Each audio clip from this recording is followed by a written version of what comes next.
Welcome to EMS campus. आज chemistry by Dinesh sir, class 12 का chemistry है, सेकंड चैप्टर है सॉल्यूशन। आज फर्स्ट लेक्चर है, उसी को आज डिस्कस किया जाएगा। सबसे पहले यही होता है कि इस चैप्टर का नाम क्या है, सॉल्यूशन। हिंदी में कहा जाता है बिलियन। अब कहा जाता है कि अगर हमको कोई बिलियन बनाना हो, बिलियन, या तो कोई मिश्रण बनाना हो, तो मिश्रण बनाने में दोनों जो भी पदार्थ होंगे वह पदार्थ दोनों डिफरेंट होना चाहिए। अगर वो दोनों पदार्थ सेम हुआ तो बिलियन नहीं बनेगा। अब कहा जाता है कि अगर हमको बिलियन बनाना है तो दोनों पदार्थ जो भी होंगे, अब उसमें से दोनों पदार्थ लिया जाएगा। एक लिया जाएगा क्या, विलेय, और दूसरा क्या लिया जाएगा, विलायक। इन दोनों के मिलने से क्या बनेगा, बिलियन। अब कहा जाता है कि अगर हमको इंग्लिश में लिखना है तो विलेय को कहा जाता है सॉल्यूट और विलायक को कहा जाता है क्या, सॉल्वेंट। इन दोनों के मिश्रण से बनेगा क्या, सॉल्यूशन।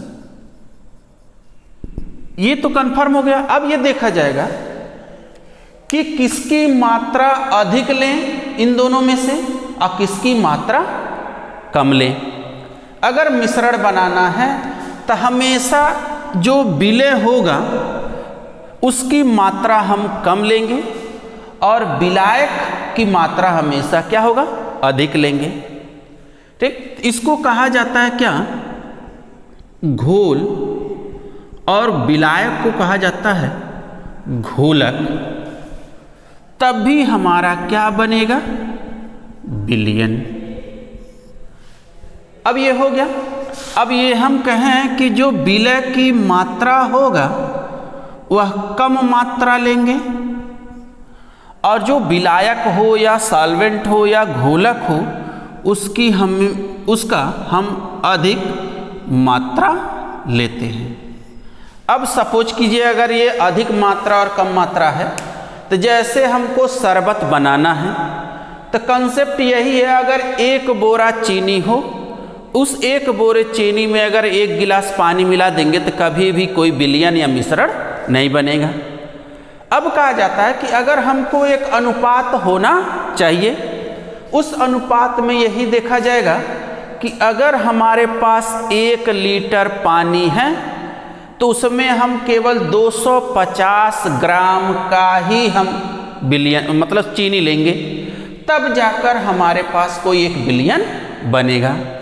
तो जो कम मात्रा है उसको हम लिखते हैं क्या, चीनी, और जो अधिक मात्रा है उसको लिखते हैं क्या, पानी। इन दोनों के मिश्रण से बना बिलियन, इस बिलियन को कहेंगे क्या, शरबत। अब अगर हमको एक्सप्लेन करना है तो सबसे पहले हम एक क्या लेंगे, एक बीकर लेंगे। उस बीकर में हम 1 लीटर जल लेंगे। तो ये जल हमेशा क्या बिहेव करेगा, विलायक।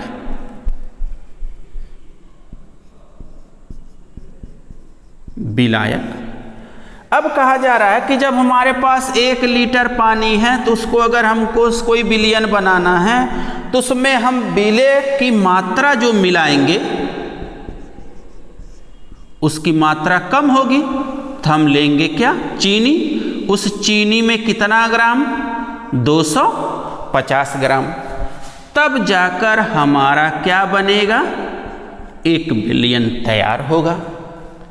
अब कहा जाता है कि अगर हमको परिभाषा लिखना है तो परिभाषा लिखना है तो हम अभी लिखेंगे, पहले आप सुनिएगा कहा जाता है कि अगर हमको फिगर को देखकर ही परिभाषा लिखना रहे तो कैसे लिखा जाएगा। कहा जा रहा है जिस पदार्थ की मात्रा कम होती है उसे विलय कहते हैं और जिस पदार्थ की मात्रा अधिक होती है उसे विलायक कहते हैं। इन दोनों के समांगीय मिश्रण से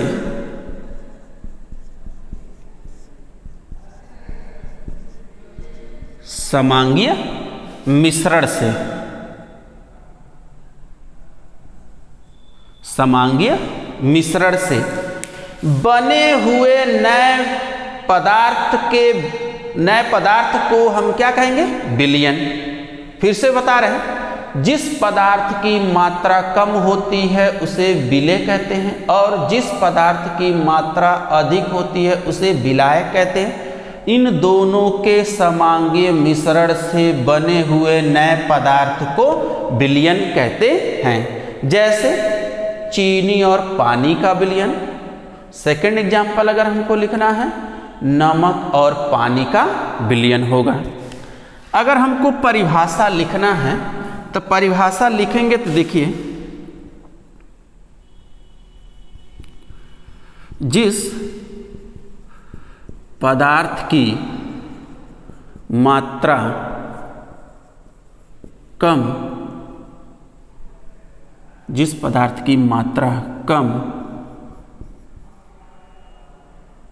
कम होती है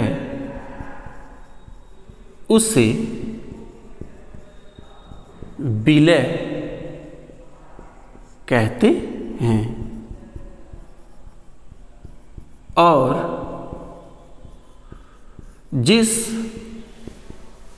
पदार्थ की मात्रा अधिक होती है उसे विलायक कहते हैं। इन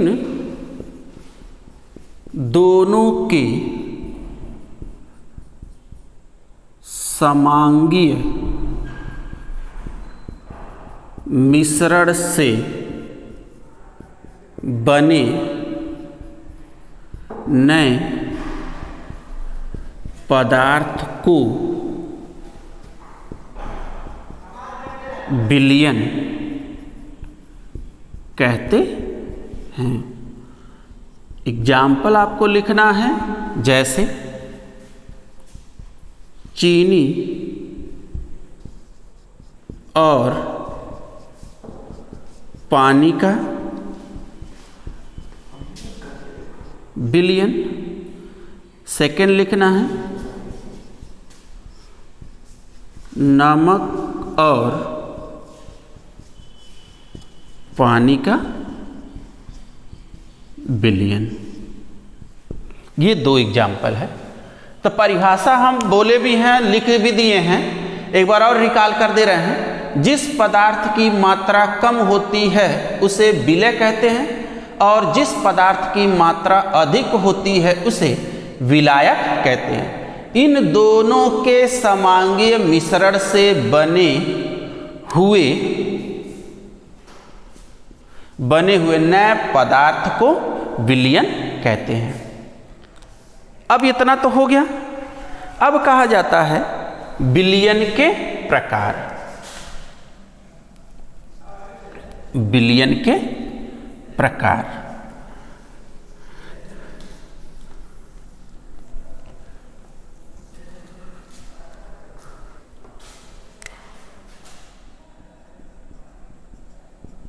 विलयन के प्रकार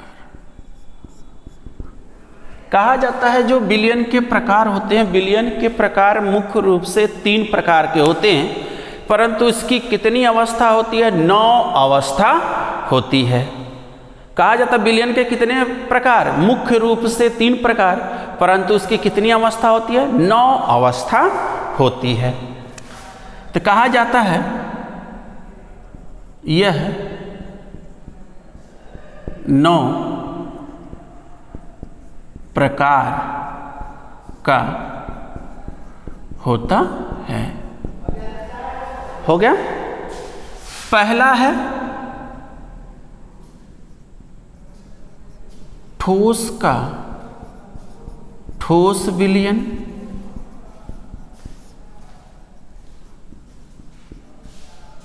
ठोस का द्रव विलयन,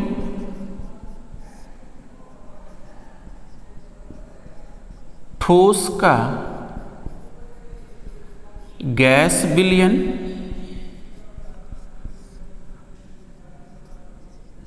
द्रव का ठोस विलयन,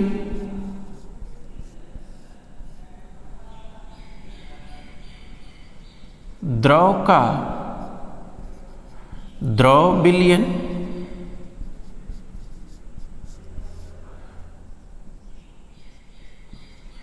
द्रव का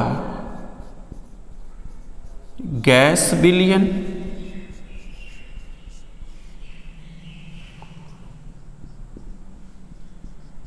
गैस का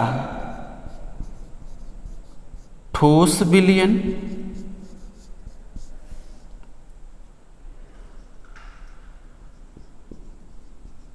गैस का द्रव विलयन। 9 होता है गैस का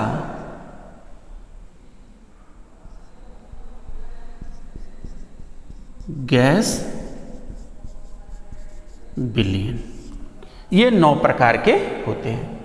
अब कहा जाता है कि अगर हमको एग्जाम्पल लिखना है ठोस का ठोस विलयन, तो कहा जा रहा है कि अगर जो विलय हो वो भी ठोस हो और जो विलायक हो वो भी क्या हो, ठोस हो।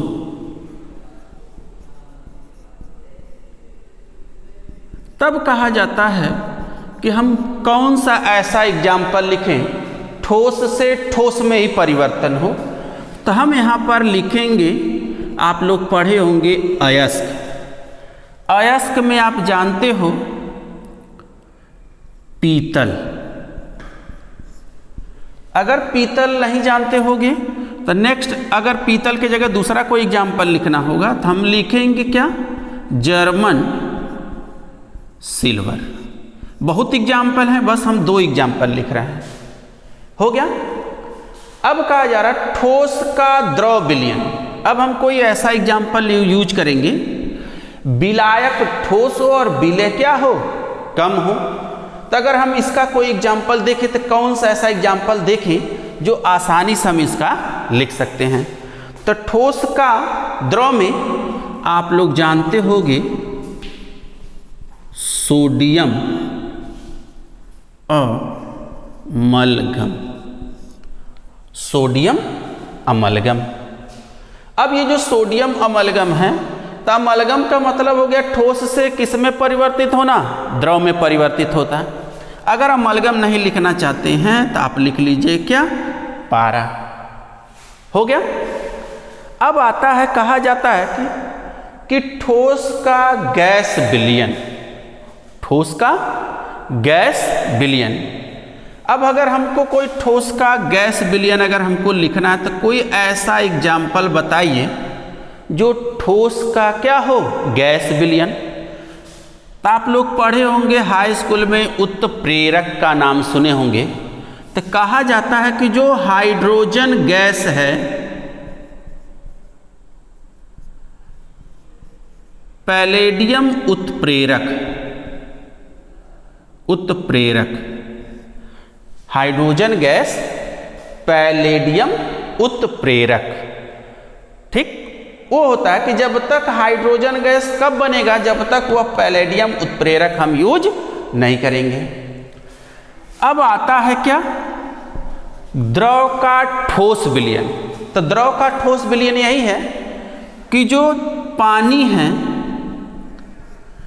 पानी में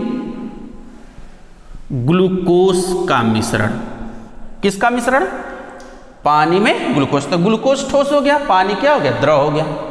ये भी एग्जाम्पल हो गया। अब हम देखेंगे क्या, द्रव का द्रव विलयन। अगर हमको द्रव का द्रव विलयन देखना है तो आप जानते हो पानी में एल्कोहल, एल्कोहल का मतलब वही है मदिरा है। मदिरा का जब सेवन करते हैं लोग तो हमेशा उसमें क्या मिलाते हैं? पानी। तो अब यहाँ पर द्रव की मात्रा हम क्या लेंगे? अधिक लेंगे। एल्कोहल की मात्रा क्या लेंगे? कम लेंगे, तभी होगा। अब कहा जाता द्रव का गैस, द्रव का गैस, तो द्रव में हम यही लेंगे पानी में ऑक्सीजन गैस का मिश्रण। तो हमेशा पानी में कौन सी गैस मिली रहती है? ऑक्सीजन। इसके अलावा भी और भी गैस होती हैं। अब कहा जाता है नेक्स्ट एग्जाम्पल आ गया, हम कौन सा देखेंगे? सेवेंथ यही है गैस का ठोस विलयन। कहा जा रहा है कि गैस अधिक हो, ठोस की मात्रा कम हो। तो हम कहते हैं जैसे कपूर का जलना, कपूर का जलना। तो कपूर क्या होता है? ठोस होता है। अब इसमें जलेगा जब तो बहुत सी गैस हमको दिखाई देने लगेगा। फिर आता है गैस का द्रव विलयन, गैस का द्रव विलयन। अगर हमको इसका एग्जाम्पल लेना है तो कहेंगे द्रव का जो गैस विलयन होगा तो कहा जाता है क्लोरोफॉर्म, क्लोरोफॉर्म, क्लोरोफॉर्म। तो कहा जाता है कि जो क्लोरोफॉर्म होता है उस क्लोरोफॉर्म हमेशा द्रव में होता है। ऑक्सीजन के प्रेजेंस में जब हम क्लोरोफॉर्म को रखते हैं तो यहाँ से कौन सी गैस सिक्रीट होता है? फॉस्जिन गैस बहुत ज़्यादा बनने लगता है, जो फॉस्जिन गैस एक जहरीला गैस है। अब लास्ट में आता है गैस का गैस विलयन। तो अगर हम गैस का गैस विलयन ले लें तो वायु ले लें। वायु में विभिन्न प्रकार की गैस का मिश्रण होता है। हम यहाँ पर ऑक्सीजन भी ले सकते हैं, नाइट्रोजन गैस भी ले सकते हैं, कार्बन मोनोऑक्साइड गैस भी ले सकते हैं और कार्बन डाइऑक्साइड गैस ले सकते हैं। ये सभी क्या है? विलयन के प्रकार के सभी का एक एक का एग्जाम्पल है। ठीक।